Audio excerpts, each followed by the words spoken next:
ချန်ပီယံလိမှာရှုံးကျွေးပြန်ဆက်ရမယ့်လီဗာပူးအားလုံးပဲမင်္ဂလာပါ 1H2 ကနေပြန်လည်ကြိုဆိုလိုက်ပါတယ်ဒီနေ့ရာသီမှာတော့လီဗာပူးအသင်းဟာပရီးမီးယားလိချန်ပီယံဆုကိုကာကွယ်ဖို့အတွက်နွေရာသီမှာပေါင်သန်း400ကျော်အထိအကုန်ကြခံပြီးအကြီးအကျယ်ပြင်ဆင်ခဲ့တာအားလုံးအသိပါပဲ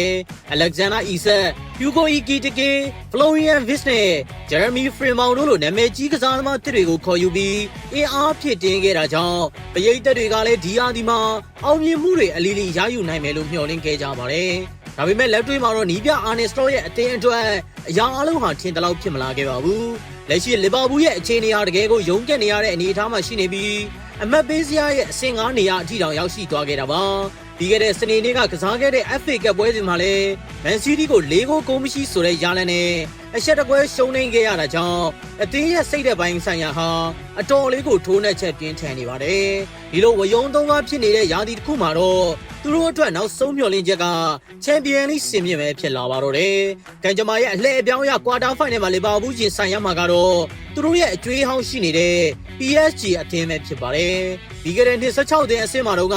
ဘန်နဒီအဆုံးဖြတ်နဲ့ရှုံးနေခဲ့ရတဲ့ရှုံးကျွေးမှတ်တမ်းကိုအခုတစ်ချိန်မှာလက်စားချေခွင့်ရရှိတော့မှာပါ။ဒီပွဲဟာအာနေစလောနဲ့သူ့ရဲ့ကစားသမားတွေအတွက်တော့ဒီယာဒီရဲ့ကြာရှုံးမှုတွေကိုပြန်လည်ကုစားနိုင်ဖို့အတွက်တကယ်ကိုအဖိုးတန်တဲ့အခွင့်အရေးတစ်ခုလို့ဆိုရမှာပဲဖြစ်ပါတယ်။ဒါပေမဲ့လက်ရှိပြိုင်ဘက် PSG ရဲ့ခြေစွမ်းကတော့ short တွက်လို့မရတော့အောင်ကြောက်စရာကောင်းနေပါတယ်။သူတို့ကမနစ်ကချန်ပီယံလိဘောလုံးပွဲကိုတက်လှမ်းတဲ့လမ်းကြောင်းမှာ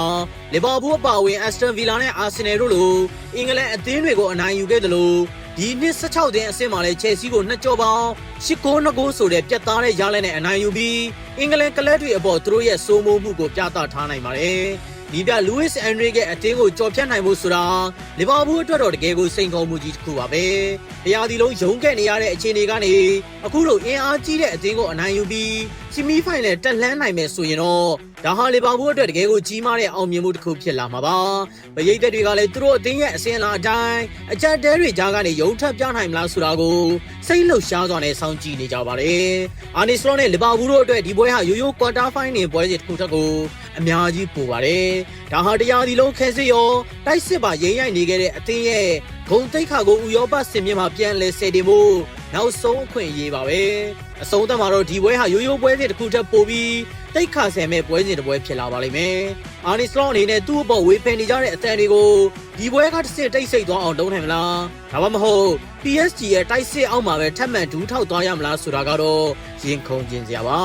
ဥရောပဘောလုံးမှာဘာမဆိုဖြစ်သွားနိုင်တာကြောင့်လီဗာပူးတို့ရဲ့လက်စားချေပွဲဟာဥရောပညာချမ်းတွေကိုပုံမတောက်ပစေမှာကတော့အသေးချာပါပဲဒီလိုအရသာရှိတဲ့သုံးသက်ချက်တွေကိုအမြဲနားဆင်နိုင်ဖို့ 1H2 ကို like and follow လုပ်ထားပေးဖို့ပြောကြရင်အဆုံးသတ်ပါရစေကျေးဇူးတင်ပါတယ်